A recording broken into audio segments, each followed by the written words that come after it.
Let's talk now about a subject we just touched on, but get a bit more detail. It was parents are being told today to send children with coughs and colds, got the sniffles, send them to school anyway. This is part of a government push to tackle soaring absenteeism. This, as a poll has shown over the weekend, that 1 in 4 parents now think it's not essential for children to attend class every single day. Well, we're joined now by Chris McGovern, who's chair of the Campaign for Real Education. Good morning to you, Chris. Good morning, Julia. Happy New Year. Happy New Year to you. I'm guessing that you were brought up the same way I was brought up, which is, are you actually dead? No? Well, then you're going to school. I don't care how poorly you are. That was pretty much the rule in my house. With a doctor as a mum, I'm going to guess it was the same rule in your house. You turn up every day and you turn up on time. End of story, nothing to discuss. A lot of parents seem to have a rather different attitude these days.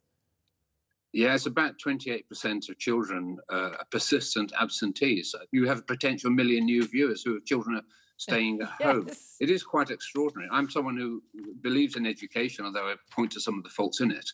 It is a very real problem. What I would say, is that immigrants, and we have a lot of negative commentary about immigrants, immigrant children will turn up for school, always, and that's why they do very well, and it's quite extraordinary how highly they value education.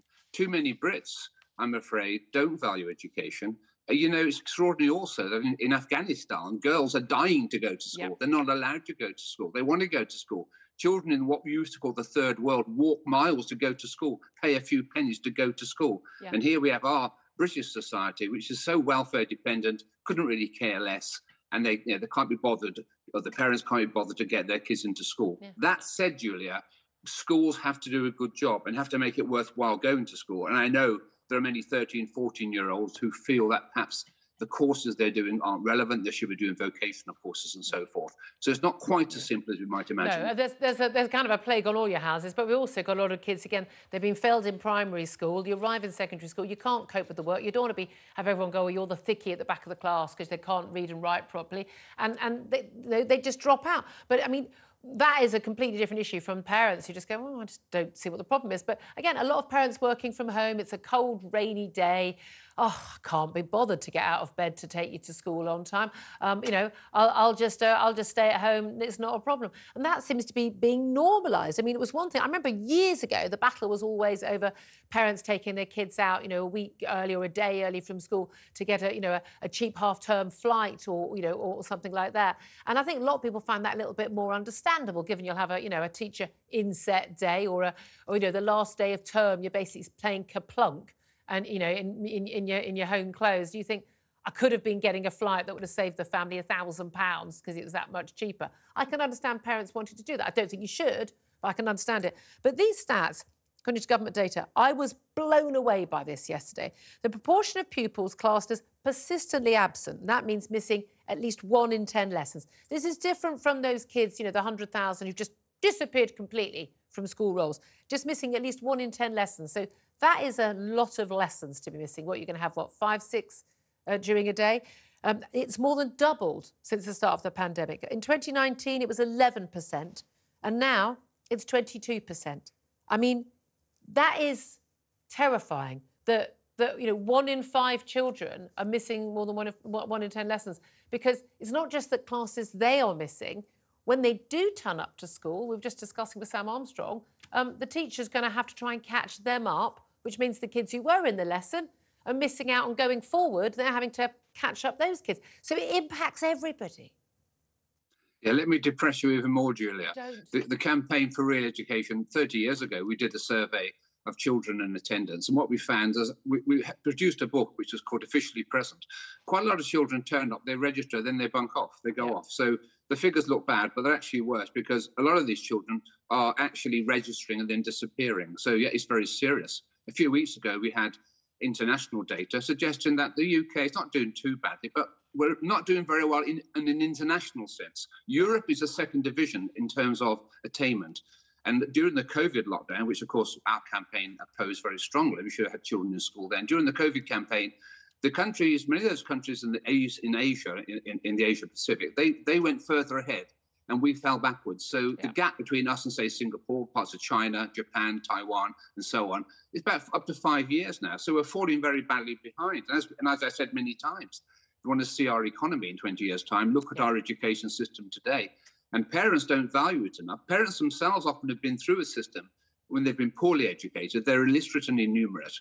Since retiring, I took over a failing school. And one of the things we had to do with the children as a primary school was to feed the children in the morning because the parents weren't even providing food. Now, some of those parents are very poor, so it's understandable, but some weren't. They were feckless. We have to face up to some realities. There's a minority of parents who are feckless, and they really need to be given very firm encouragement to make sure their children are in school. It's so essential for those children, and for many children, being in school is a refuge. It's an escape from the horrible life they're living at home. I've met so many youngsters over the years, and even people I know in my personal life, who for them school was the safe place. It was where there was structure. It was where, you know, they sort of felt they could cope, you know, in the sort of the chaos at home and often violence at home as well. Actually, it was a safe place to escape, and it's their route out.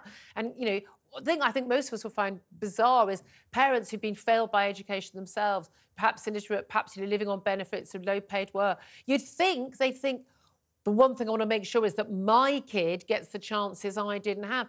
But often it's not like that. And as you say, a case of a lot of immigrant kids, certainly in London, I know that, you know, one of the reasons why the stats for London's comprehensive schools are really good is because of this big influx of kids from immigrant families who want to get ahead and who know that getting ahead involves getting a good education, getting qualifications, getting a good job and you know, and achieving in life.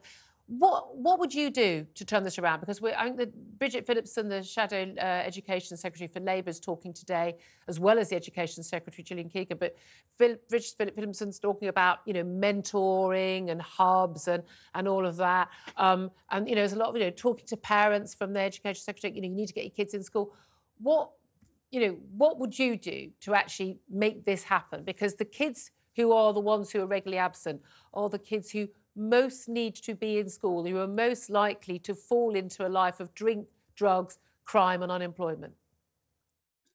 Julia, it's taken maybe 50 years to ruin our education system and to make us so welfare dependent. It's going to take us 50 years to get back again to some normality, which other countries already have. If I was a very clever person arguing the case for the parents, I would say to you, Julia, you know, we closed schools during COVID, and what happened? The exam results went through the roof. So if you want to improve standards, close the schools. I have heard that said to me, and I would also say teachers have been on strike. They've had no sense of looking after the children, which I deplore. Look, it's going to be a long process, but most of all, you have to get to the parents. Unless you get to the parents, you won't succeed. One of the main reasons why those countries in Asia do so well educationally is because of parental involvement. So in many cases, you have to get to the parents. There are many fantastic parents out there, of course, but there's a minority of parents who themselves need support. They need encouragement. They've got to be educated. So how do you get kids into school? You have to start with the parents. And it's going to take a very long time. I'm sorry, it's depressing, but we've become a welfare dependent country. The state does everything. Who is mom and dad? No, mom and dad is the state. Mom and dad is the government. We depend on the government to think for us. We've got to get parents to be reliant. But that even comes down to, oh, parents aren't feeding their kids in the morning, so the schools take over feeding the kids. And I go, yes, as much as I don't want any kid to go hungry in the morning, we just, the parents are going, oh, great, I don't have to do it. I mean, great. They're getting away with it, even though they're probably living on benefits. So even if they had it at home, we'd still be paying for the kids to eat. I mean, there does come a point when we're doing school lunches, school breakfast, doing it in the holidays. And again, I don't want any child to go hungry if they've got failing parents, but we're still allowing that level of failure, aren't we? Yeah, look, there is a way out. I mean, I've been a bit pessimistic, but if we go back to the 1960s, Singapore was mostly illiterate, innumerate, and very badly educated. Now they're the world leaders. It took about 50, 60 years to turn it around. You can turn it around. You turn it around with good teaching, good schools, a relevant curriculum, and you have to make sure that parents do their job. That's going to be very hard, but you can turn education around. We don't have a choice. Europe is in the second division internationally. It'll be in the third division if we don't put things right. Parents need to understand that. But there's no simple solution. This idea that you have tutors coming in and so forth, that's not a solution. No. There are poor schools in the so-called third world doing very well. We've got to produce good schools and we've got to get parents involved. Yeah. And basically, we've got to change our culture so it's not so dependent on the state. Yeah, Yes, I think, agree I with think you. you've got to the nub of it there. Thank you, Chris McGovern, Chair of the Campaign for Real Education. Sam Armstrong back with me in the studio.